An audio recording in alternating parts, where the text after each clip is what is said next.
Man, Tears of the Kingdom is crazy, bruv. I'm pretty intimidated by it. I'm not gonna lie. The list of to-do tasks just seems to keep piling up higher and higher and higher. All those ruins in the sky, I don't know how to get to. No, not even to mention the depths. I like when you're diving down to the depths, how intimidating it feels. It doesn't feel like you're going into a cave. You know, you fall down through that red chasm in the earth, that red just gaping wound in the earth for what feels like a full minute. It really makes you feel like you're falling down into some kind of netherworld. You know, there's possible concern about so far of what I've explored of the depth seems a little on the empty side, I'll grant. But then again, I would have to also, in addition to saying that, grant that I've probably explored only like, less than 10% of the depths. And I found like an armored Lionel down there.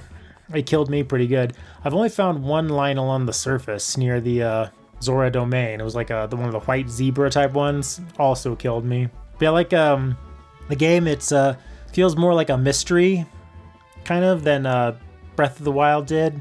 Because Breath of the Wild, you had it laid out to you basically as you were exiting the Great Plateau that your goal is in Hyrule Castle. That's where Calamity Ganon is. That's where Zelda is. You are very well informed. I mean, I guess you don't technically know from the beginning of the game that you're literally going to that one, throne room at the top, but it's pretty obvious. You just head to the top, right? And you're assigned that place early in. And so far, I've not looked up any spoilers for the game. I've not looked at any videos or anything. I'm trying to do it quite blind. Yeah, like I don't know where Ganondorf. I mean, I haven't even seen him form his flesh yet. I've been played at least 20 some odd hours, I'd say, maybe 25 hours. And I've still only seen Ganon in the mummy form in the beginning. And I don't know where he is in the map. I don't know if he's in the depths or in that floating Hyrule Castle or somewhere in the sky or even that dimension in the past or so. So it's all remains mysterious. It has a very mystery structure where you're finding out all these clues about the land and the geoglyphs and where Zelda's been. That's all pretty neat. Yeah, it's if you look at just I'm assuming there's 120 shrines again. I guess I don't know that for a fact. There could be more. Yeah, maybe there's 200 shrines. I don't know. But if there's 120, then I've done about 20 so far, including some in the sky and quite a few on the surface. Mostly ones I just kind of stumbled across at random. And so if there is 120, I've done about 20. So you would think, have I done 1/6 of the game? But I feel quite confident I have not done 1/6 of the game because vast tracks, basically the entire western half of the Hyrule surface map I've not even explored. I've explored the central area, kind of swept down south to Lurelin Village, got killed by the pirates there, ran into a thunder Gleeok on the cliffs above Lurelin Village that slaughtered me. I also ran into the fire Gleeok on the Hylia Bridge that also slaughtered me. Didn't get its health down past 1%, I don't think, so that'll be interesting to see how to take on. I like that. It's kind of a super boss feel, almost like you're the Gleeoks are even more intimidating than the Guardians were. Almost feels like, you're in Final Fantasy VII trying to take on Emerald Weapon or something. So that'll be neat, but like I said, I don't feel like I've done 1/6 of the game because I poked my head into the Lurelin region, the Akala region, but mostly I've only really explored the central Hyrule and a little east of that, kind of the Zora, Kakariko Village region. And yeah, I've barely explored many Sky Islands except for some small ones besides the main one you start on. And the depths remain basically uncharted territory for me. I just ran around a little bit in kind of the central Hyrule region and unlocked a few of the light routes there. So yeah, it feels like I've done like not even 5% of the game. Heck, maybe not even like 2% because I have not touched the snowy region, Hebra at all, Rito Village. I know there's stuff there. I've gone nowhere near Gerudo Desert. I know there's tons of Sky Islands I haven't done yet. And, like I said, these Gleeok dragon monsters, I didn't get their health down I got their health down to like 99% before getting killed. So feels like I got a long way to go. So it's all pretty neat. I'm not great at the engineering aspect. I already look online to see people building some crazy apparatuses with the... I think I've heard there's some kind of limit to how much you can attach together, but I'm sure if people were making airships unlike some rudimentary airplanes way back in Breath of the Wild without these attachment physics and engines and fans and rockets and stuff. I'm sure some enterprising people will figure out ways around the attachment limit. I'm sure we're going to see some crazy stuff. I hope we see people rebuild the divine beasts in to scale, right? Complete with the interiors in the years to come. I'm not that much of an engineer, though. I'll tell you, many of the shrines I have kind of a brute forced by making really long bridges or towers out of just grabbing every liftable item, just gluing them all together in one straight line shape, and then maybe lifting it, moving it halfway across a gap or something like that, pulling it back, then using the time reverse to run to the end of it in midair and like a paraglide across. One little complaint I have, speaking of paragliding, I think it's weird that the last game they made sure you had the paraglider, like early on, before the king gave it to you as you left the Great Plateau. Here it's, because like I said, I didn't look at anything online. For quite a while I was thinking, did they take the fucking paraglider out of this game? Because I did not immediately, I went to the, whatever that central village is called, and talk to Pura and stuff, but then I didn't do the next quests in order. I didn't go to the castle and talk to the excavators there and go back and talk to Pura and do the Skydew Temple. I just started exploring the land. I just started heading northwest to Akala to try to take a look at the labyrinth, right? See what things looked like out there. So I was like going up and down these mountains like an idiot, like trying not to die by like scaling down them very slowly. I played for like 10 to 15 hours without getting the parasail, and I was like, what the fuck did they take? They ruined it. I was like, this is they've ruined the joy of exploration in Breath of the Wild by taking out the parasail. Then I finally went back and talked to Pura and got the parasail and did the map and stuff. But yeah, so far I've only done the map for about 3 of, what is there, 15 regions? I'm not sure, but yeah, I have so much left to do, and every time I stop into a town, like a million new side quests open up. I tried to do some of the ones in Kakariko because they were pretty simple and kind of in the area. But then I went to Terrytown, and they were assigning me some tasks with this girl, and I'm just like, I can't even right now. So I have my list of side quests is building up pretty quickly with a lot of unconquered ones, and that's something I didn't even do in Breath of the Wild. I'll mention I did do 120 shrines, but I didn't do every single side quest in the game. I was kind of like, some of them just don't interest me that much, and that's okay. And I certainly didn't do all the Koroks. I have quite a few Korok seeds now. I have not figured out where to cache them in for new weapon and shield and armor bags yet. Need to do that. Don't have much to armor actually either. Only about 3 shirts and I think like 2 pairs of pants and literally only the hood for a hat.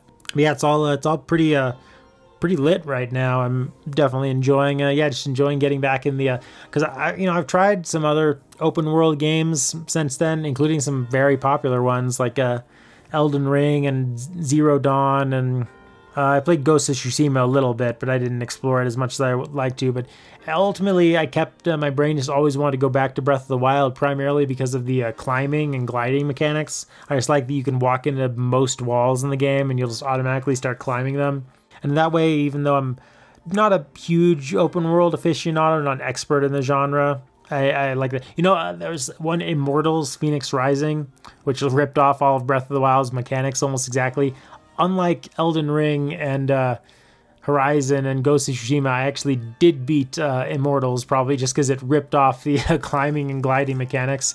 That really is the magic of Breath of the Wild, I think, which is why it scared me so much for a few hours there when I thought that Tears of the Kingdom didn't include them. When it comes to Zelda, I guess I'm more into the lore and world building than the plot per se, but I do like this mystery element of not knowing exactly what's going on. Like I said, I don't know where the goal in the map is, and I kind of like that feeling. I feel like it's probably not just, tucked into some random corner of the surface. I feel like it's probably either deep underground somewhere or in the sky, but yeah, it's pretty neat. And the fuse mechanic is... with the weapons, it's a little weird sometimes when you fuse like fish and fruit onto your swords or shields. I don't know, that's a little weird, but it is cool to fuse like the Bobakin horns and stuff. And I like the caves so far. I feel like I'm definitely missing tons and tons of them. Because I'm not finding that many. I just know I'm running right past them and not finding them. So hopefully I'll find a way to track those a little more, because I feel like there's probably way more than I'm finding, because I feel like I haven't really found that many since going to Hyrule's surface. Some I've killed, maybe like 2 or 3 of those glowing frog things, but I'm sure there's like dozens I'm missing. But like I said, I haven't even gone to the entire west edge of the map yet. I'm curious to see if they've expanded the borders of the map at all. I feel like probably not, because they expanded things so much north and south, or not north and south, but up and down. But yeah, it's pretty cool. I like the kind of horror vibe of the depths. It can be a little annoying trying to sort your way through the pitch blackness and not wanting to use a glow berry thing, eat something you made to just make it to one more light route. But yeah, the depths are pretty cool. I'm wondering if there's any non-Yiga clan Highlands or humans or whatever in the depths, because every single one I've found and talked to so far has turned Yiga and attacked me. And I did find a few kind of bossed. I found one called a Frox. It was like some fucking slug thing. But then when I found the light route and went back to try to fight it again, I couldn't find it. So I gotta try to mark these things on the map. I've been using the yellow skull thing to mark all the Gleoks and Lynels I found in the map, so I know to go back and fight them later. But yeah, the most recent thing I did was go to Zora's Domain. I just did that a few hours ago when I was playing and talked to Sidon, and there's some weird oil spill thing going on. Almost reminds me a little bit of some of those old Dragon Quest games where you go to different towns and each one has this problem. So I guess I'll have to go into the sky and take care of that. Hopefully it has something more along the lines of a classic dungeon, because you just can't beat the classic Zelda dungeons. I was playing Skyward Sword a couple years ago and they re-released it. And definitely thinking that, play through the Ancient Sister, and I'm like, I like some of the shrines, they're cool, but none of them quite hit the spot like a good old classic Zelda dungeon, which is why Ocarina of Time I still probably rank over Breath of the Wild, which may be blasphemous, but, great Zelda is great Zelda. But yeah, Tears of the Kingdom, but I feel like it's going to absorb more time than it probably should for me, because I have other things I should be doing in my free time. So, but yeah, I can see why people, this is one of those games I play, and I say this not as like some, out of touch, like old boomer who thinks gaming is still Pac-Man. I say this as someone who's played a lot of games. I play some of this and I'm like, I can see why people worry about the danger of video game addiction looking at something like this. Because I imagine if I was 10 years old, 11 years old, and had this game in front of me, I feel like I would just play myself to out of school. I would just, my entire life would be absorbed by it. I would spend 12 hours Saturday and Sunday every week for the rest of 2023 doing nothing but playing this. I would dream of it, doodle it on my papers all during class, think about nothing except getting home from school to play it again, just not do any study or homework. If I was a little older than 10, if I was in junior high, I would just think about and dream about and ponder about and talk about and play Tears of the Kingdom just for so many days and so many weeks and so many months, maybe even so many years. I play this game, I'm like, man, I can see why people are cautious about the grip of video games on the youth playing something like this, because I'm sure as hell pretty gripped by it. And so I'm still exploring a lot of the basic mechanics. Like I said, I don't quite understand some things about how the engineering system works yet. The stuff about these Zonanite charges and trading them in, and I've seen a couple clips by accident online of people with expanded battery lines and making crazy like airplanes and shit. I don't. All I really know how to do at this point is I can attach a fan to your bird and make it go a little further. But yeah, I'm excited to keep exploring, and it's pretty lit. I do think it's still a little bit of a shame that Link can't dive underwater, though. I was hoping for a little bit of scuba diving, maybe some horrifying giant eel monsters into the depths. See some a sunken Sheikah submarine way off the coast somewhere near Eventide Isle or something like that. Probably not, it looks like. But that's not to say they haven't added in a ton of cool stuff. Some of those flying islands and flying ruins are just super cool. I do wish there was just like a button you could hit, kind of like some of those Far Cry games, though. Some of the Far Cry games, you can have the option to just go to the menu and just start skydiving from a place in the sky, and just I wish you could kind of do that. Just hit a button on your map and just instantly teleport basically to the top of the skybox and skydive wherever you like. But I have found a few shrines in the sky that kind of offer more or less the equivalent of that. But yeah, I understand now the urge to to go Hikikomori with Tears of the Kingdom. And I think I might be fighting that urge myself for probably until sometime near Thanksgiving. I'll give myself as probably want to finally clean out this game. But yeah, I'll might do more progress reports on this to come just because it's kind of fun to talk about. All right, enjoy exploring Hyrule, everyone.